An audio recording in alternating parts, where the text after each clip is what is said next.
All right, good morning, everyone. Welcome to Wednesday, January the 20th. Come on, man.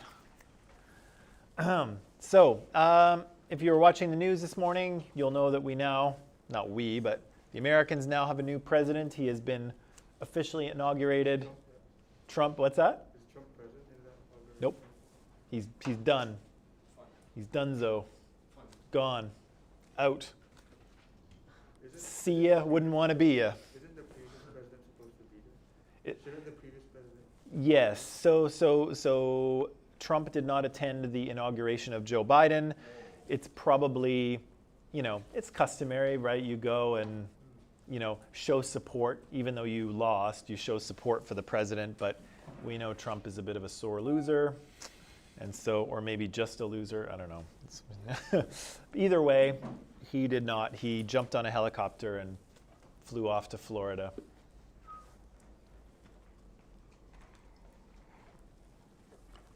So I guess we'll see what happens to him.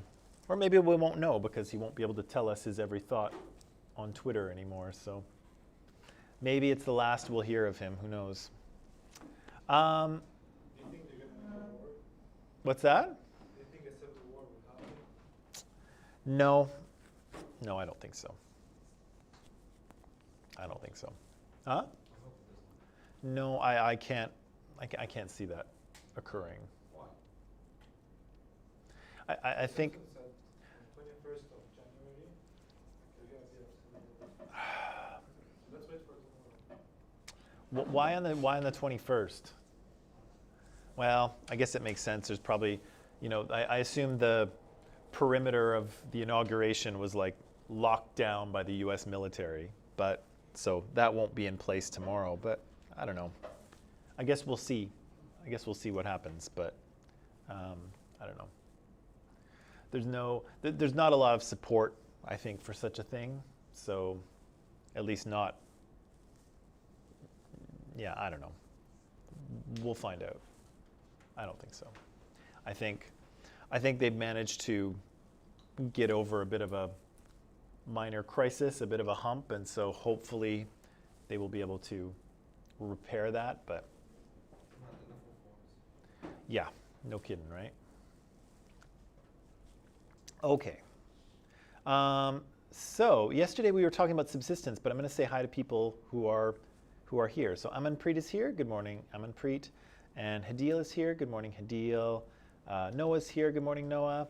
Adon is here. Good morning to you, sir. Ivan is here. Good morning, Ivan. And Michelle's here. Good morning, Michelle. So yesterday we were talking about subsistence, and we said it was an important piece of human culture because humans have to eat, right? And so getting food is a constant concern for all of us humans, right? Feeding ourselves. And it's so important that it kind of serves as the basis for all other cultural things, right? People have to eat first. And so we said that a subsistence strategy has to do with the way a culture or the way a society gets its food, right? How do they feed themselves as a group? And so we said there were kind of basically 5 ways of obtaining food. People can hunt and gather. People can practice simple agriculture, just little gardens in their backyard almost kind of thing. People can practice intensive agriculture where they have big farms and they use fertilizers and plows and sometimes oxen and things like that to grow a lot of one crop. There's pastoralism, people who keep herds of animals, sometimes sheep, goats, camels, reindeer, all kinds of things. And then there's mechanized agriculture, which is kind of modern farming. Big tractors, chemical fertilizers and pesticides and irrigation systems, and that's kind of what we do now, right?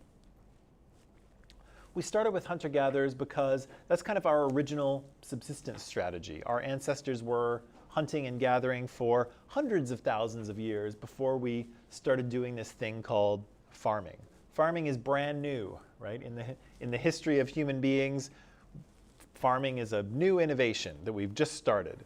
Prior to that, we were hunter-gatherers. And hunter-gatherers in the sort of history of humans have probably eaten just about everything that a human could eat and not die from.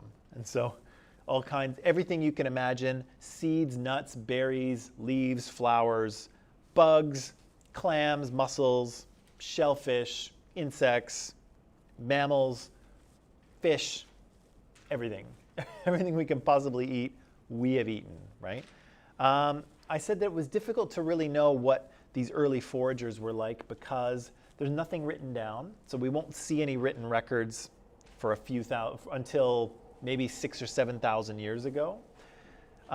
These people, there aren't many of them running around the earth, and they don't have a lot of stuff. And people that don't have stuff, and particularly who don't throw stuff away, are difficult to see in the archaeological record. We can't find evidence of them because they just don't leave a lot behind, right? So it's hard to really know what their lives were like. But we can probably make a few generalizations. Number one, they moved around a lot, right? Hunter-gatherers have an ease of finding food. One, because they're very skilled and they know what they're doing.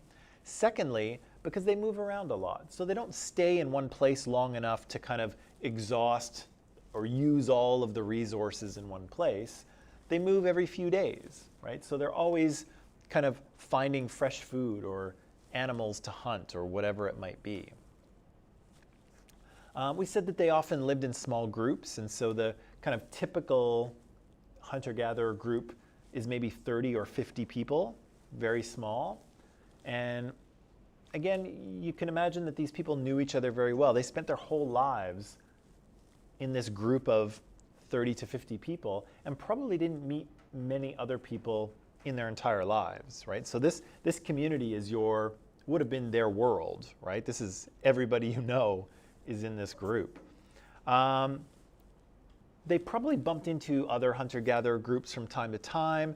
They might have been into conflict with each other, or they might have exchanged marriage partners, right? Because if you live in a small group, there's a chance that a lot of those people are related to you, so you might want to marry someone in a different group, which of course happened. And sometimes they traded with each other as well, but not traded food. They traded special stuff that they found, like special stones or maybe pigments, right? They could, you could use to sort of, design your clothes or maybe put on your face or something like that. What's that? Or well, maybe not tools, but stone for tools would have been traded. If you were moving in a place where you found some really good stone to make tools, you might trade that. That could work too. I said that there were no permanent settlements, and so most hunter-gatherers don't have villages, they don't really have houses, there's no cities, there's nothing really permanent because they're always moving around. So their shelters are temporary, they either make them on the spot or they bring them with them. And I said that they were probably living in a wide variety of environments, but that those environments were quite rich. So lots and lots of food available. Basil, are you with me or are you watching TV? You're watching me on the screen? Yeah, because I can't really see. Because what? I can't see the screen. Oh, well, you could sit closer if you want. I mean, there's space. It's true, it's not. Right, so they're living in a wide variety of environments, right? And those environments probably were rich, and so finding food probably wouldn't have been a very difficult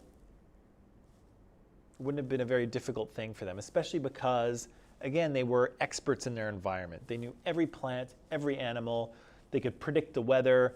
They knew how to find food. They knew how to make shelter and clothing.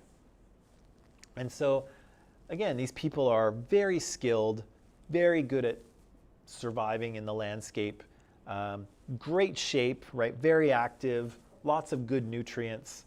And again, they probably didn't work as hard as we do, even though they moved around a lot and had a very physical existence.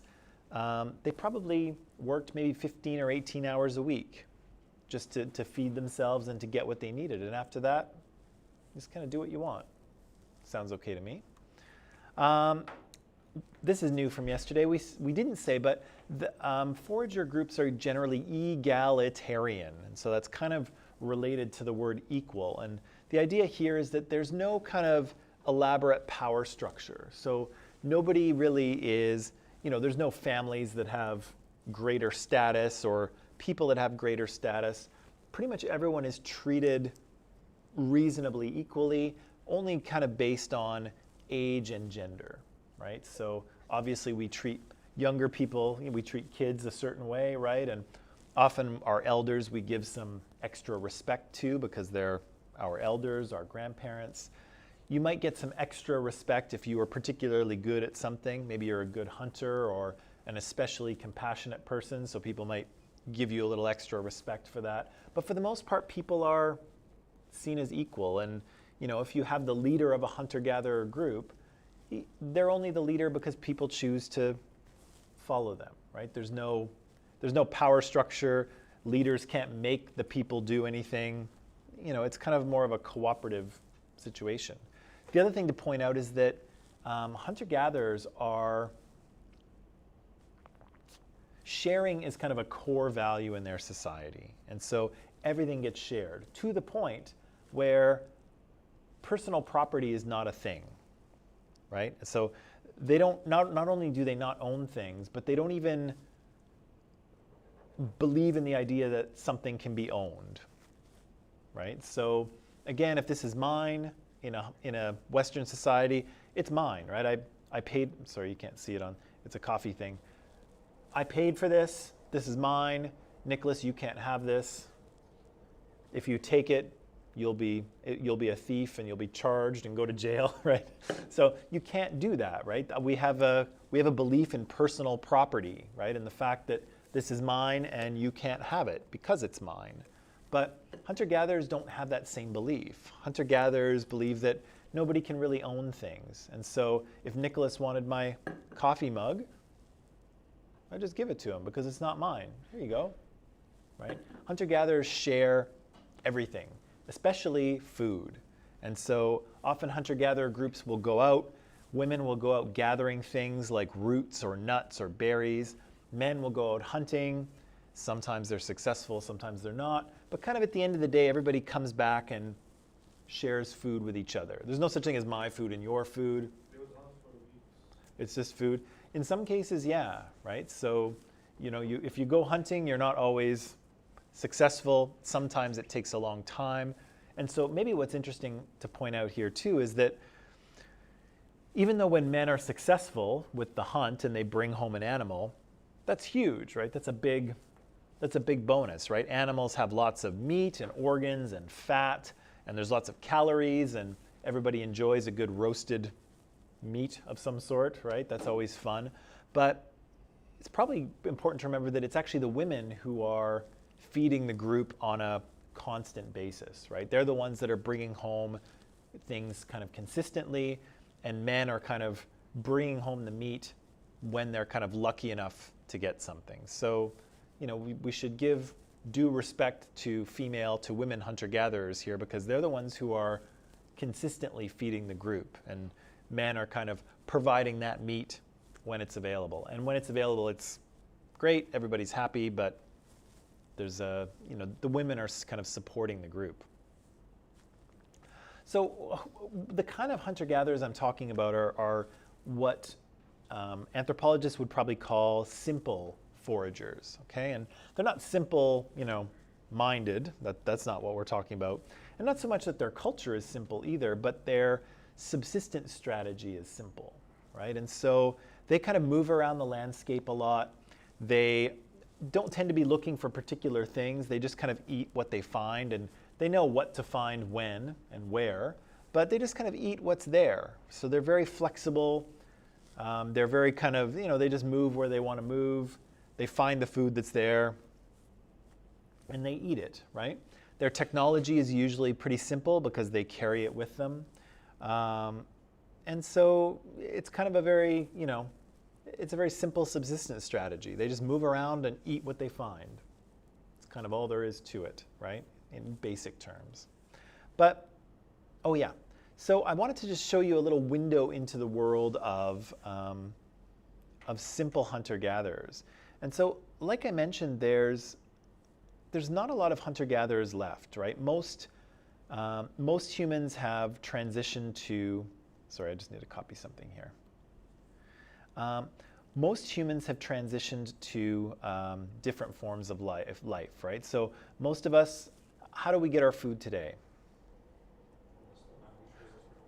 From the store, right? And so, and where does that food come from?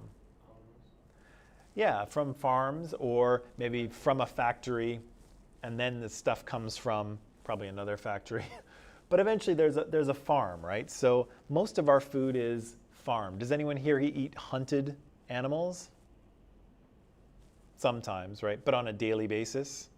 Yeah, it's farmed, right? So that's where we get most of our food. So there's not many people living a hunter-gatherer lifestyle anymore. However, there are some, right? So here, if we go to Tanzania. But like when you eat the food you hunt, it feels like it's better taste. To some people it is. To some people it is.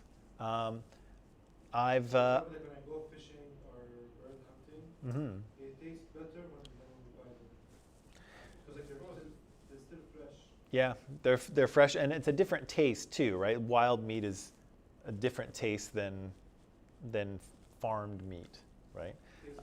Yeah, a little trickier to cook though, right? Sometimes wild animals are a little leaner. They're not as fatty as store-bought animals, so they're a little trickier to cook. But yeah, my dad used to hunt. He doesn't really hunt anymore, but he got a deer one year, and so we got all that deer kind of made into different meat. Like we got it made into jerky and pepperoni and garlic sausage. We got the whole deer, and I think I ate the whole deer over like, because my mom wouldn't eat it, my sister wouldn't eat it, and my dad ate some of it. But I was a teenager. I was like 16 years old or so, and so my metabolism was really fast, and I think I just ate over the course of like 2 or 3 months. I ate the whole deer, but it was really good. It was really good. Huh? It was very flavorful, and obviously I enjoyed it because I just kept eating. Like I ate like a box of jerky, not in one sitting, but eventually. Yeah, it's good, right?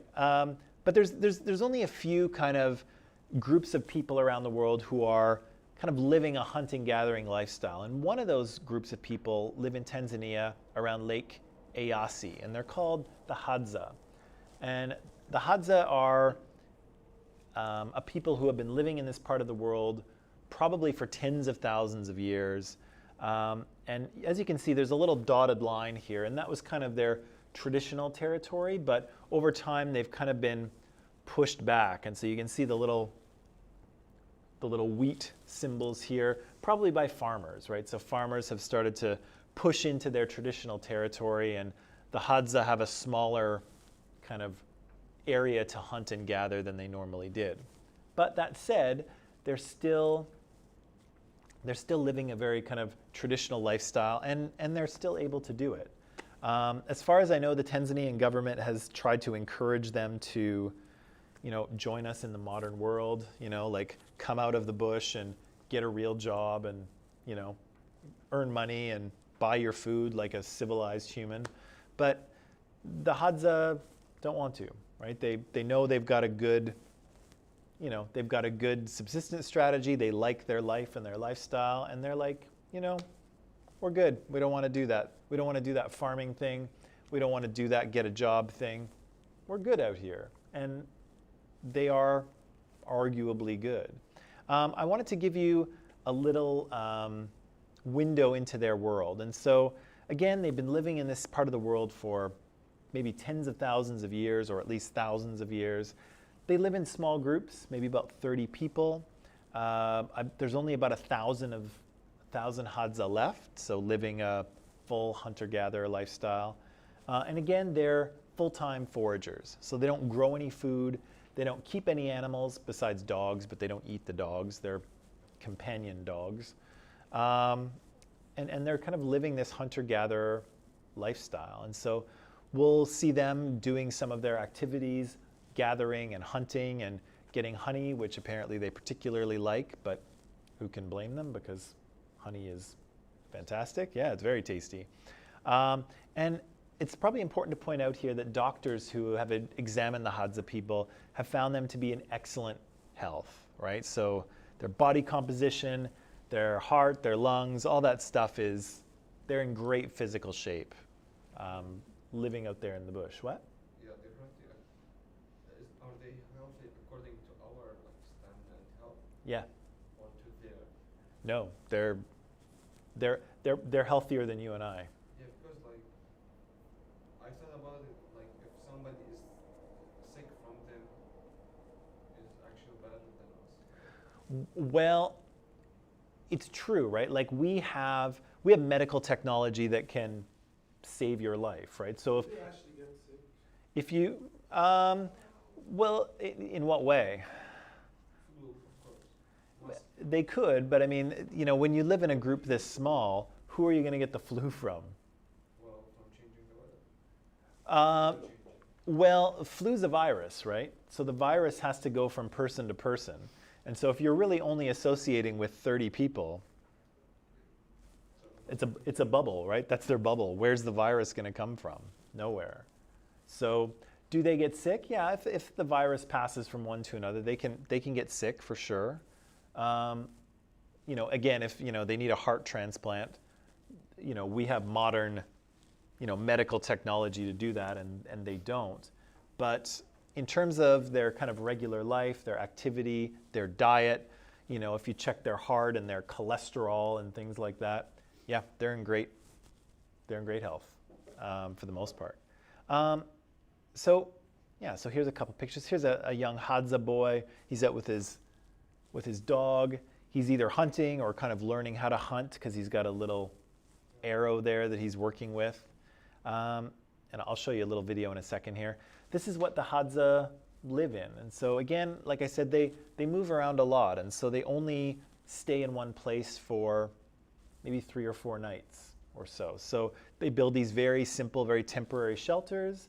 And then in a few days, when it's time to move on, they sort of take them apart. You can see they've got some blankets that they built into it, and they leave, right? They're just very simple structures, which is all they really need. Okay, so for online people, I'm going to show this video in class here, but I can't stream it because it's copyright. So in Microsoft Teams, I've put the link to the video so that you can watch it. It's only about 5 minutes long or so, so we're just going to watch it here in class, and then we'll come back and talk about what we've seen, okay? So Microsoft Teams, you'll find the link. We'll see you in just a few minutes, okay?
Okay, so just a little window into the world of the Hadza, right? These people who are kind of still engaged in a subsistence strategy that all humans were up to very recently, right? And as you can see, they're still making a good living, right? They're still feeding themselves. They're still finding animals to hunt and roots and berries and nuts to eat. You know, they're smoking a bit of weed sometimes, but do they look healthy to you? Yeah, they were ripped, right? When we first saw that those 8 guys, or that guy had like an 8-pack. 8-pack, not 6-pack. Yeah, not a 6-pack, he had an 8-pack, right? And Mokoa, even though he looks like, I think he's a bit of an older guy, like, he's what? He looks 60. Maybe, but he was ripped too, right? So these guys are in pretty good physical shape. And as you can see, they're subsisting out there, and they're subsisting in a condition where they're kind of surrounded by farmers. There's probably not quite as many animals in that part of Africa as they're used to, right? Farming tends to drive out the wildlife a little bit. So, you know, they're probably not, prey is probably not as plentiful as it once was, but there they are, surviving, you know, and seemingly happy anyway. So again, it's just a little window into the world of what their life is kind of like and what their subsistence strategy is like, and kind of helps us to maybe imagine, you know, what people thousands or tens or hundreds of thousands of years ago, what humans were doing, right? Kind of living in nature, gathering and hunting and having a good lifestyle from that. Yeah, I'm a little envious of the Hadza a little bit, even though I really like my current lifestyle. I'm a little envious. Now, the second type, I said there was 2 types of foragers, a simple foragers and complex foragers. And so the Hadza are an excellent example of simple foragers, right? They living in small groups, moving around a lot, and kind of eating whatever they find. Complex foragers are a little bit different. And the KWAKWAKA here, you'll remember we talked about them a little bit earlier. They're an example of complex foragers, okay? So again, the KWAKWAKA people, we said, are an indigenous culture that lives here in British Columbia and has lived in British Columbia for thousands of years, just on the northern part of Vancouver Island and just a bit up the coast from us. And the last time we talked about them, we were talking about that ritual where people were inducted into the cannibal bird society, right? So there was that whole ritual, and we talked about the symbolism and what it meant for KWAKWAKA people. But today we'll talk a little bit about, or just for a few minutes, we'll talk about KWAKWAKA's subsistence strategy, so how they get their food. And so we said that they lived in really big villages that kind of looked like this, at least part of the year anyway. And so those are all made of wood. Multiple families would have lived in each one. And you can see they've got lots of, immediately they're different from simple foragers because they've got lots of stuff, right? They've got permanent or semi-permanent houses. They've got boats. They've built stairs. Here you can see, we've seen this picture before too, but this woman is cleaning or processing a salmon on a board. They've got a little baby there, which is tied to or sort of strapped to a piece of wood so that the baby's secure and easy to move around. They've got stuff, right? They've got more stuff. And in part, they've got more stuff because they move around less, okay? So what you need for complex foragers, or maybe what complex foragers need, is an environment that's really rich, okay, that has lots of food resources in it. And so this area of the world is one that has that. It has a lot of food resources available. Part of that's the climate. Part of that has to do with the fact that we're right next to the ocean, and the ocean's got lots of fish and clams and crabs and all kinds of things in it. Yeah? For the water. For the what? For the water. What if, like, during the summer, there's no more lakes, like the lakes are evaporated? Well, the only lakes that would really dry up in the summer are probably ones that are not deep enough to have anything really in it that you could eat. Yeah, so there are some water bodies that dry up in the summer, but not so much in this part of the world. Maybe in central Canada, and again, most of them don't have. There's not a lot living in them anyway, because they're really shallow. Maybe ducks like them and things like that. Yeah, like, and for the hunters, like, how can they get water?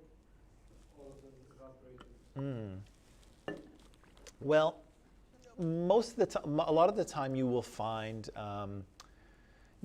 people living in places that is next to water, right? So they'll know where lakes are. People will move along rivers, right, along waterways, because yeah, people have to drink every day, and so people will be very conscious of where to find water if they're moving around the landscape, right? So even if it's a condition where it's starting to dry out, people know how to get water, right? There are people living in deserts that know how to get water, and so that's one of the skills they would have, right? That's one of the things they would know how to do. Even digging a hole like 45 feet Yeah. down. When you dig a hole, like when you go deeper, It'll be the water groundwater, yeah. So yeah, and they would know how to do that too if it was required, if they needed to get water that way, they would know how to do that for sure. Don't they always live, like mostly live close to the ocean? Hunter-gatherers, they live everywhere. They live. For water resources, I don't think they will settle beside a small lake. Well, as I say, keep in mind, for the most part, hunter-gatherers are moving around, right? So they're in one place and then they're moving somewhere else. And so, if you're close to the ocean, yeah, sometimes you're by the ocean, but then people like the KWAKWAKA will move inland mostly in the summer is when they'll kind of move off into the mountains, and they'll kind of hunt and gather in the mountains, and then it's actually in winter when they'll come back and stay by the ocean in those bigger villages that we saw. And so that's kind of their seasonal round, if you will, is that in spring, summer, fall, they kind of spread out into the mountains and they hunt and gather and fish and collect food. And then in the summer in the winter they come back together and live in a big village like we saw. One of the things that that allows them to do that is the fact that they actually store their food. And this is different from hunter-gatherers like the HADZA. The HADZA don't store any food. They're always kind of, they collect food and maybe it lasts a day or so, or maybe 2 days if they get a lot. But they're kind of looking for food every few days, simple foragers. Complex ones are actually storing food, and the KWAKWAKA do just that. And so what they do is they focus on certain foods at certain times of the year, right? So if you think about it, in kind of late summer, early fall, that's when berries and fruit ripen, right? Right? Yeah. So people like the KWAKWAKA, what they do is they focus on that, and they collect as much as they possibly can, all the berries and fruit they can. Then they dry it all out and store it away, right? Do you know what a salmon is? Yeah. The fish, right? Yeah, it's a big fish. You can see it in basically any grocery store, right? It's kind of a pinky orange color, right? It's very tasty. It's very good for you too, if it's wild salmon, not farm salmon. But salmon is another resource that appears at a certain time of year. So the salmon have kind of an interesting life cycle where their eggs hatch in rivers and streams, like here in British Columbia. The fish grow up and then they swim out to sea. They live their kind of lives in the ocean. And then when it's time for them to lay eggs, they actually swim back up the rivers. And some of them swim up the exact same river that they were born in. How they do this, I have no idea. Somehow, magic. But they swim up the same rivers, they lay their eggs, and then they die. That's their life cycle. But at certain times of the year, there are tons of salmon pouring up the rivers of British Columbia, right? And so it's kind of like kind of in October, like kind of mid to late October when it happens now. And so again, at that time of year, people like the KWAKWAK would be ready, right? They'd be by the river, they'd have all of their drying racks, they'd have all their drying racks set up. People would be ready with spears and nets and little fish trapping devices, and they would kind of gather as many fish as they could, and then, you know, cut them open, get rid of the guts, hang them up, and dry them, right? And then store them away. And so all of these things, this would be stored again for the winter.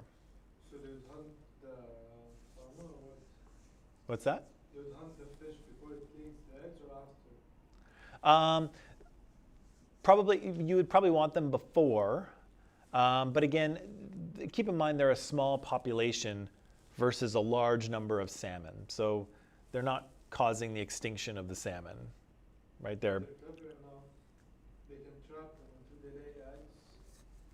And when they hatch, they can take them out. I don't know if they did that, but I do know that indigenous people like the KWAKWAK were involved in kind of managing their resources, right? So they, you know, there's a place where you can find clams in a clam bed, right? But if there was another area that was good that had no clams, sometimes they would take clams from one and transplant them into the other in the hopes of creating a new clam bed, right? Sometimes they would take fish from one creek and put them into another, trying to like seed a population of fish in this other river. So they would do things like that. They would try to kind of help nature along a little bit by putting animals into different clam beds or different creeks or rivers, trying to get them to reproduce and be a new food source. So they would they'd manage their environment a little bit like that. One of the other things they would store away are these guys. This is a eulicon, which is a kind of a funny name, but it's also called a candlefish. And so they're about this big, these fish. They're maybe 10 centimeters long or so. And so the KWAKWAK would catch them with giant nets and fill their boats with these wriggling little fish. And the reason they were catching them is because they are super oily. They've got a lot of oil. To the point where if you dry one of them out, like if you dry this fish, you can actually light it on fire. That's why they call it a candlefish. It's so oily, it will ignite like a candle. But what they would do is kind of boil up these fish, render the fat, right, the fish oil from them, and then again they would take that fat and store it away for the winter. And so in the winter, the KWAKWAK would have, you know, dried meat, dried fish, dried berries. They'd have nuts or seeds that they'd kept. They'd have this fish oil because you need some source of fat, right? You need fat to exist. And they would store all these things away in these wooden boxes. And so this one here is a lot more decorative than the regular ones would be. If you were just storing fish oil, you wouldn't make it look this nice. But the KWAKWAK would make these boxes out of cedar. And actually the box is made out of one piece of wood that they would bend and seal up. And so these boxes were actually waterproof. You could actually store liquid in them, believe it or not. And so this guy here is obviously an artist, and he's built this beautiful, beautiful wood box. But they stored their food away in these boxes. And again, they stored it for winter, so they were able to make it through the time of the year where there's just not quite as much food around. And it allowed them to stay in one place and kind of live with other bigger groups. So the KWAKWAK here, again, are an example of complex foragers, right? They live in bigger groups than the simple foragers. Sometimes, for parts of the year, they live in big villages of maybe a couple of hundred people or a few hundred people. They store their food, right, which is different from simple foragers. They have a subsistence strategy that's based on targeting certain resources at certain times, right? So, you know, in October, it's all about the salmon, right? We're not off hunting deer. We are getting as many salmon as we can, right? in late summer when the berries are ripe, we're getting as many berries as we can, right? And so they're kind of targeting these resources, storing them away, and then they're going to eat them later on, right, when there's not as much food. Because they stay in one place longer, they can have stuff, right? So simple foragers don't have stuff because they move so often. But complex foragers have stuff, right? So they have wooden boxes, they have big village houses sometimes, they have boats, they have a lot more technology to help them hunt and gather and process their food. Remember those masks that we saw when we were talking about the KWAKWAKA with the teeth and yeah, they can have those things, right? They can have masks and costumes and stuff, right? They can have artwork because again, they don't move so much that they have to carry everything with them all the time. And so complex foragers tend to have things, tend to have stuff. And the other thing that they sometimes have too is a bit of a social hierarchy. And so complex foragers often have chiefs, right? And those chiefs sometimes come from families who have more status or more prestige than other families. Again, simple foragers generally don't have that. Pretty much everybody's equal. Complex foragers sometimes have chiefs and commoners and sometimes slaves as well. And the KWAKWAKA traditionally would have slaves living in their society. So they had a bit of a social structure where some people had more power and some people had less, right? Which is different than simple foragers. Okay, do you want to take a little break? All right, take a break, forage for food if you like, and I'll see you in 10 minutes.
All right, and we are back. So, again, we've talked about foragers here, people who get their food from the natural world, hunting and gathering and fishing and things like that. And there's kind of two, I guess, versions of this. A simple one where people just move around, staying in one place for a very short period of time and gathering and hunting what they find. And then people that stay in one place for a longer period of time in larger numbers and kind of strategically exploit certain resources at certain times of the year. And then they store that food away for the winter, right? And so, again, we've looked at the HADZA as kind of maybe a textbook example of simple foragers, and the KWAKWAKA here as an example of complex foragers. What about the production part? Oh, so that kind of means the things that they produce, the things that they make or own. And so for simple foragers, they basically just have things that they use, that they personally use, like their tools and their hunting implements. And sometimes they might find neat stuff to trade, right? Neat stones or pigments or something like that, right? But they don't make anything else. They don't have anything else. But complex foragers actually have stuff, right? So not only things that they need to hunt or to gather, but they have storage boxes and houses and boats. They have ceremonial robes in some cases, masks, artwork, all kinds of things. And sometimes those things get used to exchange in order for prestige or status. Remember when we talked about the pigs being exchanged with the kapuku? Well, the KWAKWAKA do kind of a similar thing, not so much with pigs, but with stuff, right? And it might be masks, it might be blankets, it might be robes, it might be boats, it might be boxes of food. All of these things get exchanged in KWAKWAKA society to get status and prestige. And so it's kind of the same thing, just with what they exchange is a little bit different. But that's what they're doing. They actually accumulate stuff. They have things, and sometimes those things get traded to gain more respect and status in society. Whereas simple foragers don't do that, and again, they don't really have anything. All they have is what they kind of need to survive. Because again, you wouldn't want a bunch of stuff if you had to carry all your stuff with you all day, every day, right? Yeah. So as a little window into the world of the KWAKWAKA, I have, again, this 3 or 4 minute video to show you. For online people, the link is in Microsoft Teams, just like it was last time. And so we'll watch the video quickly, and then we'll come back. Online people will be right back, and we'll talk about this, okay?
Okay, whoa. Does that, am I coming through the speakers? Yes. Weird. Hang on. Oh, it's output. Hang on. I didn't know I could do that. That's very interesting. Well, you need to have like really requests. Yeah, but I didn't realize I could use the speakers. Sorry. It does sound creepy. Okay, that's better. Interesting. A new functionality has been discovered. Sorry. Okay, so again, a little window into the world of the KWAKWAK, right? And of course, as you probably noticed, they're not really kind of living quite so traditional a lifestyle, right? The HADZA are off living in the bush, and of course they're kind of wearing, the HADZA were wearing kind of modern clothes because they've traded for them. But, you know, the KWAKWAK are living in our modern world, right? They're driving around in trucks and, you know, they have internet and they're probably watching Netflix right now, and you know they have things that we have, right? But still, they're trying to practice their cultural traditions and their traditional way of life to the degree that you can in sort of a modern. So there are KWAKWAK people. What's that? So they're still here. Yeah, The KWAKWAK? yeah. Was there a museum for them? If you go to if you go to the best place to go is probably the Museum of Anthropology, and it's on the UBC campus. And so if you went up to 2nd Avenue here and got on the 84, it would take you all the way to UBC campus, and you can hop off. You can go to the Museum of Anthropology, and they have all kinds of So it's in the UBC? yeah, they have all kinds of material that come from the KWAKWAK culture, but also the kind of Coast Salish cultures that live in this part of, that traditionally lived in Vancouver, and Tsimshian and other kind of indigenous cultures that lived in this part of the world. So if you're interested in that sort of thing, absolutely go. It's a very cool place. Again, if it wasn't COVID, I would get us on a field trip and we could go there and check it out, but can't really do that very well right now. Are we not allowed? What's that? Are we not allowed? You're allowed to go, yeah, on your own. Yeah, if you want to go, you can go on your own. I'm not allowed to really do a field trip right now.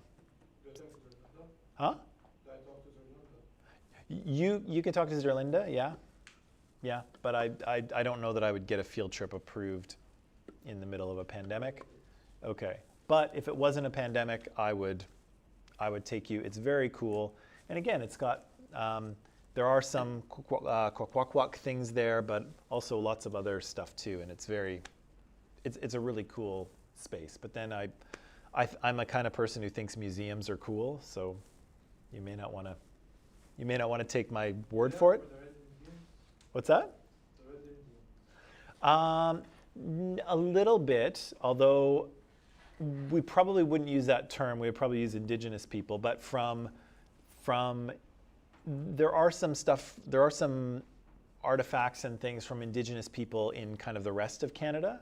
But I think most of it is stuff that comes from kind of the West Coast here. I think that's most of what they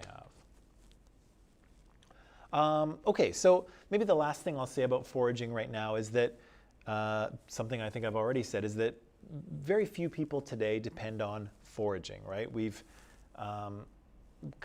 most of us have kind of moved on to different subsistence strategies. And so foragers we really only find in a couple of places throughout the world, right? Maybe far northern Canada or northeastern Siberia, a couple places maybe in the Americas and scattered through Africa and Australia. Most people, again, have switched to some sort of agricultural way of gathering their food, right? So foragers have kind of been pushed out of traditional areas that they used to hunt and gather, and people who farm have kind of replaced them, right? And again, that's how we get our food too. Now, the other thing, or one of the things I wanted to switch gears on and talk a little bit about here is critical thinking. And some of you who have either been in my class before or were in my social justice class, this might be a bit of a repeat for you. But bear with me, it's still important, and it's worth talking about. And of course, not everybody has been exposed to my critical thinking speech. So here we go. But you can help out because you're an expert in that, right? Yeah, right? Experts? Okay. So critical thinking is critical, right? It's very important for us in the world, or at least I believe it is.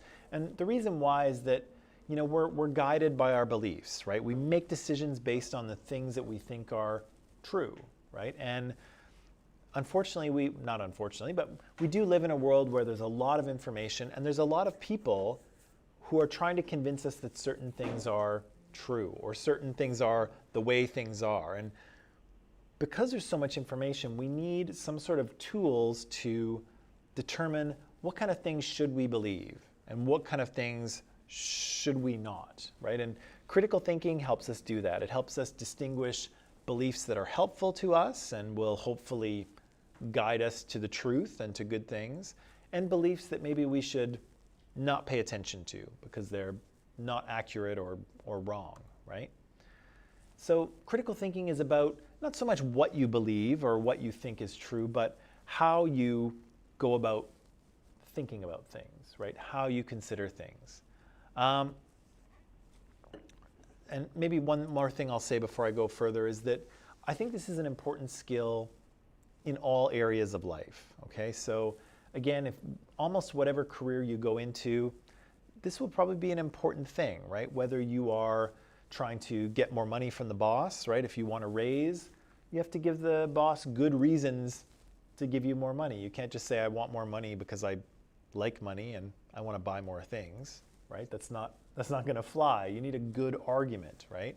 Similarly, if you want to convince maybe your work colleagues that something you want to do is a good idea, being able to build an argument will be important. If you want to be a lawyer, lawyers make arguments all day long, right? No, my client did not commit this crime, Your Honor, and here's why he didn't. And then they offer an argument, right? And then the prosecutor will offer another one. In fact, this man did commit the crime, and here's why you should think so, right? So lawyers present arguments all day.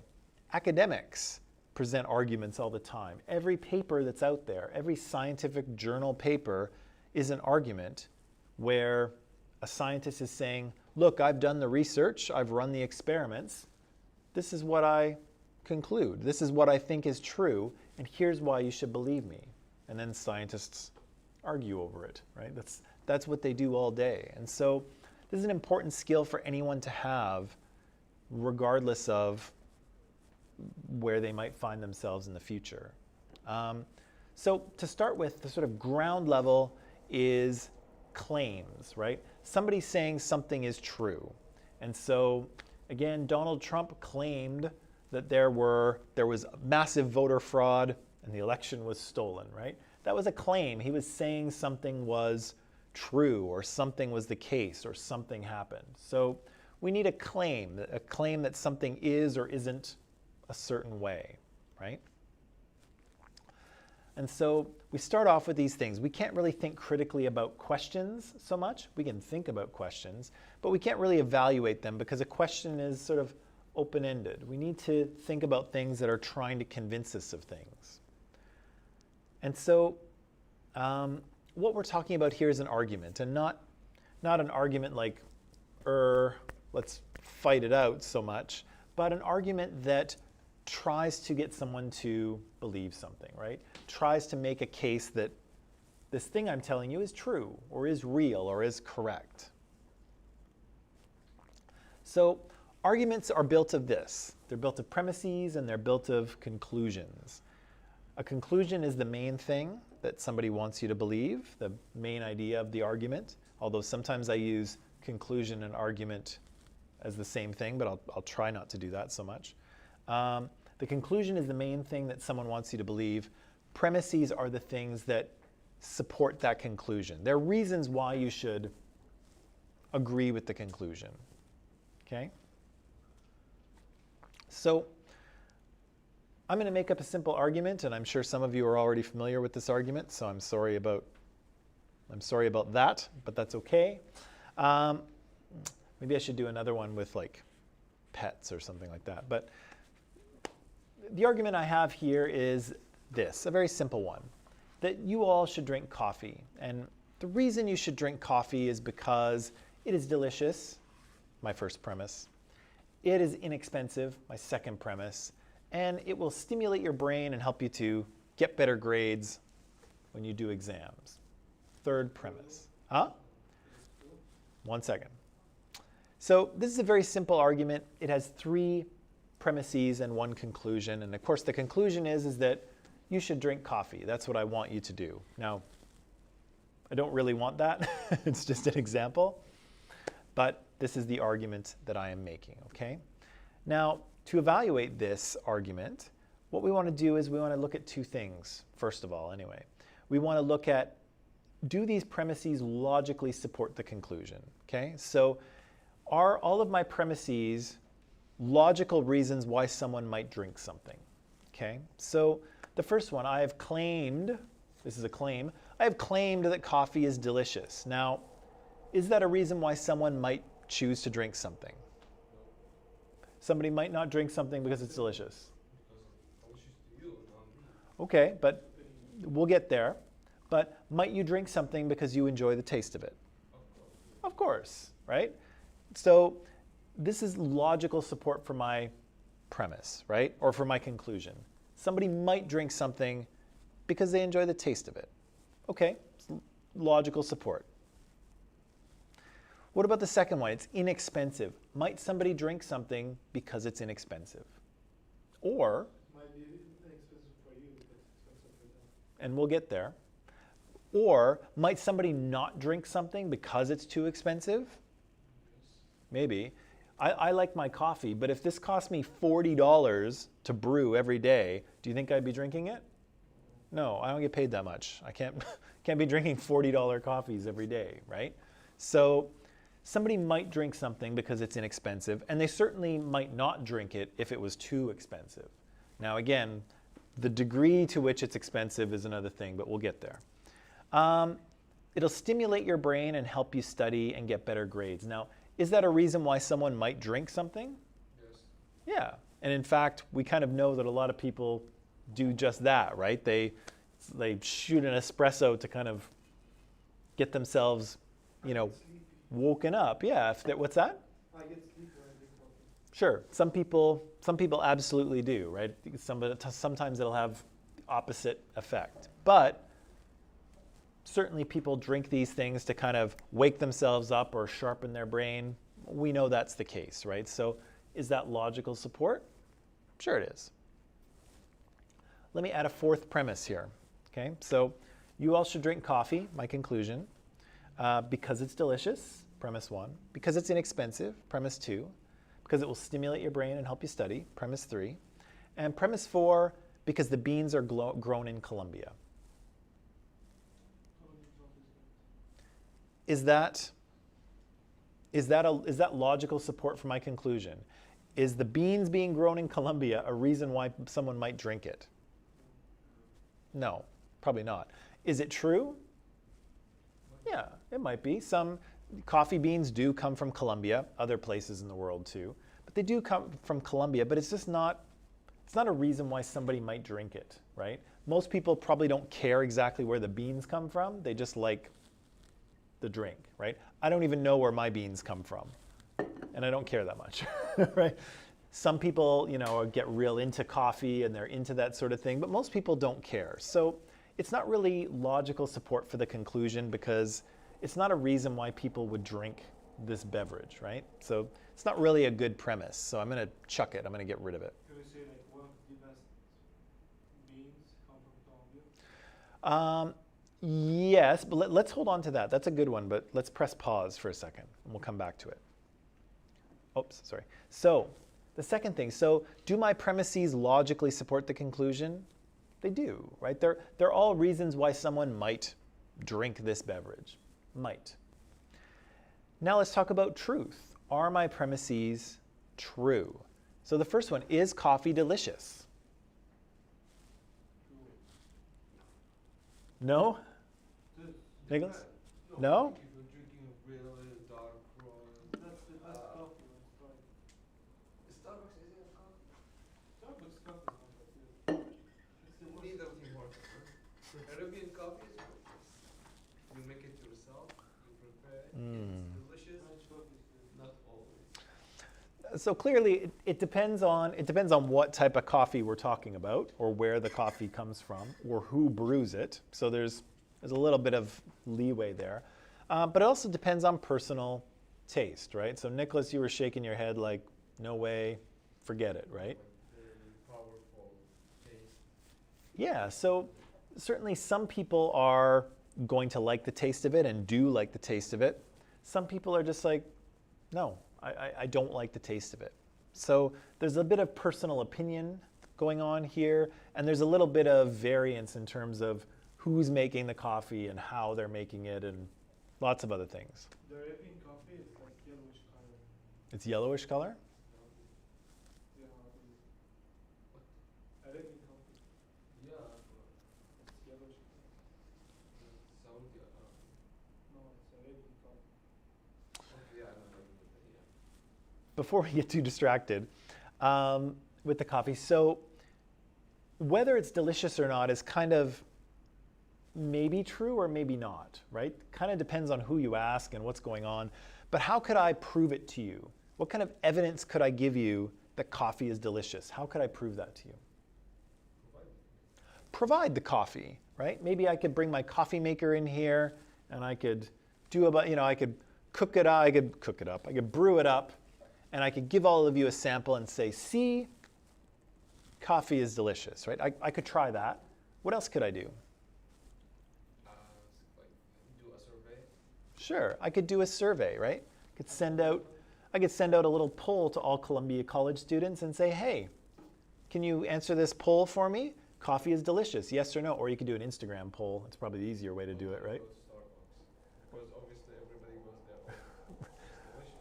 It's delicious. That would be biased, right? Yeah, but if you sent out to your Instagram followers, you did a little poll saying, hey guys, coffee is delicious, yes or no? We could do that, and maybe we could demonstrate that 80% of people think coffee is delicious, right? So it doesn't mean everyone thinks so. Doesn't mean that it's true all the time for everyone, but maybe we could generate some evidence to show that this thing is true. Maybe, right? What about coffee's inexpensive? Is that true? That's a lie. It's what? A lie. That's a lie? Depends on the type of coffee. Okay, it depends a little bit on the type of coffee we're talking about. Say we have a standard medium cup. Sure. You can't buy anything else from it. Okay. Okay, so it's inexpensive. Probably more than $2. $2, like I can get a meal for that from McDonald's. Sure. So it might have something to do with maybe how much money you have, or how much spare, like how much expendable money you have.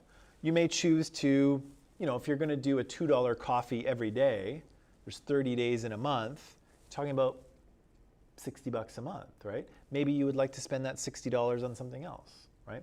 Maybe there's something that's, would bring you more joy than coffee, right? Maybe you want to go to McDonald's, or who knows, right? So it's true, you might not want to spend your money on that. You might not have enough money to spend on that, right? If you're someone who has very little money, coffee might be expensive. How could I prove to you that coffee is at least relatively inexpensive? You can pay them and buy it. I could what? You can show them the prices. Okay, yeah, I could do some math, right? I could figure out, how much coffee costs. Show them the menu. Yeah, maybe I could take some Monster energy drink and Coca-Cola and coffee and water from the tap, which costs nothing, not nothing, but, and then maybe if you made your coffee at home, I could figure out how much that cost. Maybe I could make a neat little bar graph for you, and I could try to prove to you that coffee is relatively inexpensive, right? I could do those things. Could I not? Yeah, but it's a better idea to do it with One's in. Like your income. Sure. monthly income. Right. I- Let's say multiply by 12 months, $60 multiplied by 12 months, and say it's nothing to compare to your other expenses. Sure, sure. So you could figure out how much it costs to drink coffee for a month, maybe, and then you could compare that with maybe the average amount of money that people make and say, look, it's, you know, a fraction of a percent. It's almost nothing. It's very little money to drink coffee. Again, there's a bit of a judgment call there, and you may want to spend your money on something else, but I could probably show that to you, right? I could probably show you that coffee's not that expensive in the grand scheme of things, right? Yeah, I could probably show that to you. What about the last one? It'll stimulate your brain and help you study. Is that true? Not true? Not at all. Not at all. How is it not true? Or how do you know it's not true? I've experienced it. You've done a study of one and Yes. determined that it does not help you? Yes, I was sleepy, and most of people say, oh, when I drink it, I will never sleep. Mm. I'm like Basil. I drank It puts you to sleep? I drank Right 2 away. big cups of coffee. 5 minutes later, I was sleeping. Yeah, And I missed my exam. and also I see people, most of people have a headache in the morning when I don't drink coffee. Mm. I myself, I think that's exaggeration. Depends on Some people do. I mean, what day was it? It was Monday when I couldn't have my coffee because I was doing blood tests that morning, and I didn't. I really did miss my coffee. I didn't have a headache. I think I felt a little less sharp than maybe I normally do. Not a lot, but a little bit. So it didn't make a big difference, but it's just kind of like a habit, and I just enjoy it, and I missed not having it, but I don't think I felt awful without it. It makes you fresh, like it's in the morning. Some, During the night, it makes you sleepy. Even like Red Bull and all that. yeah. Makes me sleepy. So, okay, so there's clearly some, you know, coffee and caffeine actually has a different effect on different people depending on how your physiology works. How could I try to prove this to you, that it's accurate or that it's mostly true? Science, right? I could use science, right? I could do some research in academic journals. Maybe I'm sure scientists have studied this, right? What's the effect of giving college students caffeine before an exam? Do they perform better or worse? And then see what happens. To be honest, I don't know what happens. I assume the science is probably contradictory, but I could try to dig that up, right? And maybe I could show you some scientific evidence that shows you this is true. And let's just pretend for the sake of this argument, let's just pretend that I can find that, okay?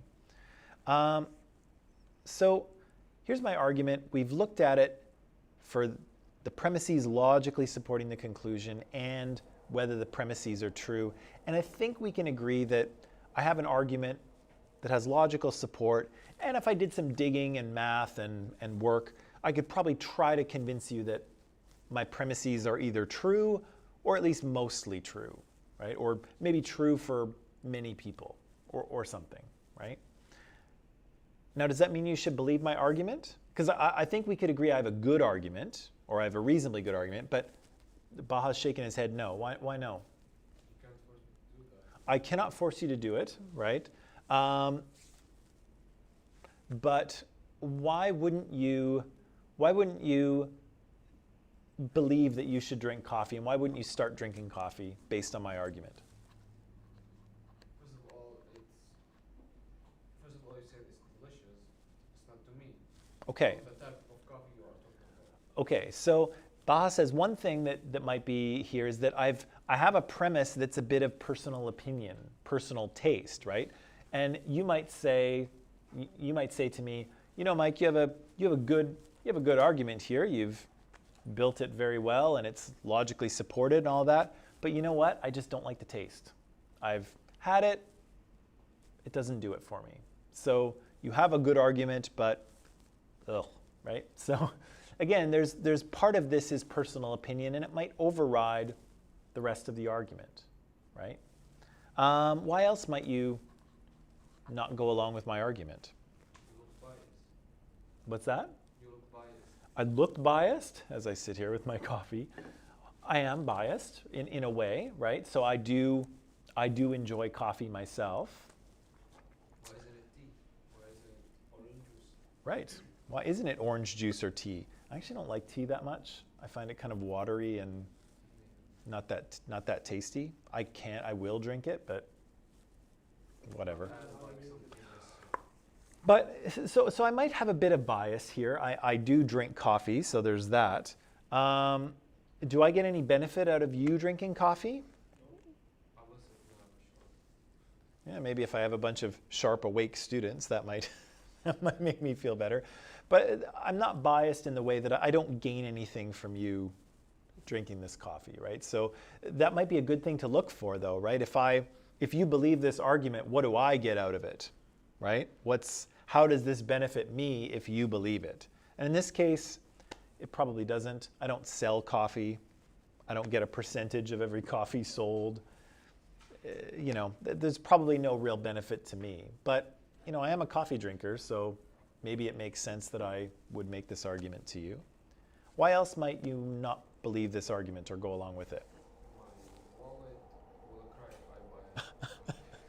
Right. Maybe the second premise about it being inexpensive is relative, right? And so maybe relative to your income, you just can't do it, right? Or there's things that you might want to spend your money on more, right? You might want to go to McDonald's, or you might want to, buy a new video game console, and so you need to save your money for that, or whatever, right? So you might say, yes, Mike, you have a good argument, but I think I'd rather spend my money on something else. Fair. What else? Why else might you disagree with me or not go along with my conclusion? Result in a better grades. What do you mean? I've seen like too many people that drinks a lot of coffee, and coffee isn't necessary for them to a certain point that it's a symbol for them, and they won't study. So you feel that it might, if you were to sort of rely on coffee to get better grades, you might not work as hard? No? No, because like let's say one day you have to work really hard at night, and your coffee just run out. Oh, Tim Hortons does not exist. Ah. Starbucks does not exist. right. You will be like, oh, how I'm gonna study without coffee then? It's ruined. Right. What if you're relying on this thing and then suddenly you can't get your hands on a cup of coffee? Then what? Right? Then you're screwed, right? Yeah, okay. That's possible. So you might be worried about, relying on it and then not having it when you need it. What else?